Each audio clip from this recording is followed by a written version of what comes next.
So this story begins with a dinner between Sam Altman and Bob Iger last week. What was this dinner about? Well, it wasn't just Bob Iger. It was a number of other Fortune 500 executives who are already OpenAI customers. And the pitch was basically not really new because OpenAI has been selling to businesses for the last couple of years. I think what's new about what's happening now is that OpenAI recognizes that they have to do something. They have to have an answer to Claude Code because Claude Code is in many ways sort of happening in the enterprise the same way that ChatGPT kind of swept across the landscape 3 years ago. This is a product that is spreading by word of mouth. Companies are trying it, people are talking about it, it's going viral. And so OpenAI is just sort of formalizing, I think, their approach to selling to enterprises. So they do have a new product that we talked about in the story. The details aren't entirely clear what it is, but at a high level, the pitch does appear to be that OpenAI is telling enterprise customers, like, we've got everything you need, so why would you need anyone else? I don't think they're specifically saying like Anthropic, we're going to take them out, but I think that is the goal. So we have OpenAI. They've got a new product. We know that's out there pitching. We don't quite know the details of it, but we know this is part of the enterprise sales push. I want to ask you about the relative sizes of Anthropic's enterprise business and then OpenAI's. I mean, these are two companies at different scales right now, but Anthropic obviously prioritizes enterprise. Is it bigger than OpenAI's, or what do we know about the sizing?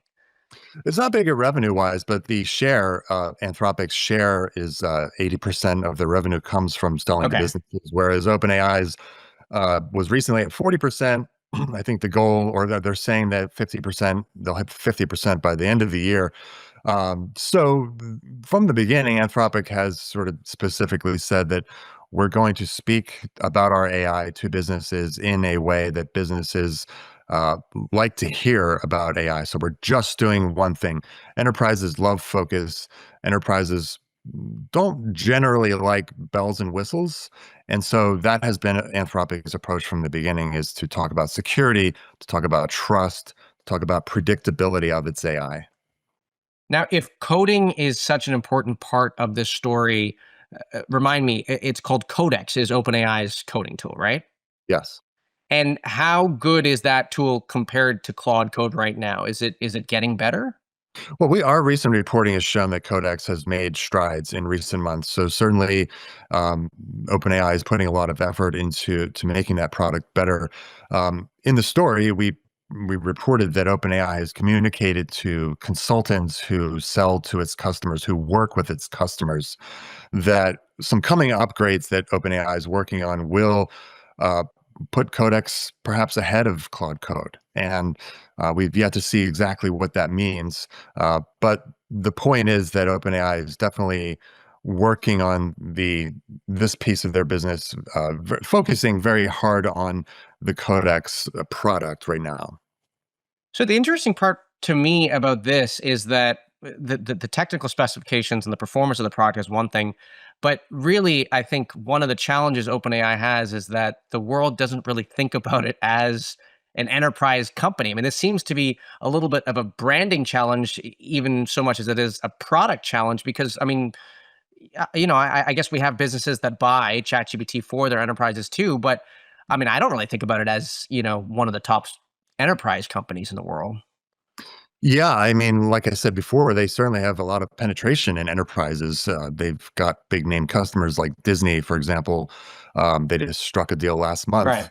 month. I think going back to what I said before, um, enterprise customers might not love the fact that OpenAI is doing all kinds of different things that are not enterprise software, like um, you know, some of the fun stuff that they've announced with video and image generation, which of course have business applications, but have gone viral in a very sort of non-business type of way. This is all sort of tough to really quantify, but like I said before, enterprises like predictability. Enterprises like boring, I think might be the best way to say it. And by that, I mean not doing things not pulling things out every week to show people, and just staying focused on a very specific set of products. So, I mean, in the end here, if enterprises like boring, what are the big questions that you have on your mind as this story moves forward? You've covered a lot of companies in your career trying to move into enterprise. It's a very, much more predictable segment. What are the key things that OpenAI has to be able to do, and what are you watching for? I think in some ways this moment reminds me of what it was like for the major cloud providers like AWS and Google and Microsoft maybe 10 or 15 years ago, when their focus started to move from selling to developers to doing larger contracts with business customers, with enterprise customers. And in the course of that push, AWS, for example, they started hiring enterprise executives from other companies. And you're already seeing that happen at OpenAI. Denise Dresser from Salesforce's Slack unit, for example, is now the chief revenue officer.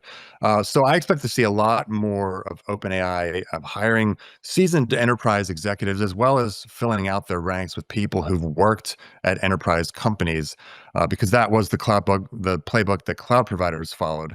On another level, everyone has always been trying to pitch themselves as the only company that you need in the enterprise data center, and it's not always successful. And in fact, enterprises are always a hodgepodge of different products anyway. So I think it might be tough to sell that sort of comprehensive, broad strategy. But at the same time, I think the first battles that we're going to see are in AI generated coding. So yeah, Codex versus Claude Code. I'm sure that that is going to be a big theme this year, and it'll be interesting to see how it plays out. Great. Well, Kevin, I want to thank you for coming on. That is Kevin McLaughlin, our enterprise software reporter here at The Information.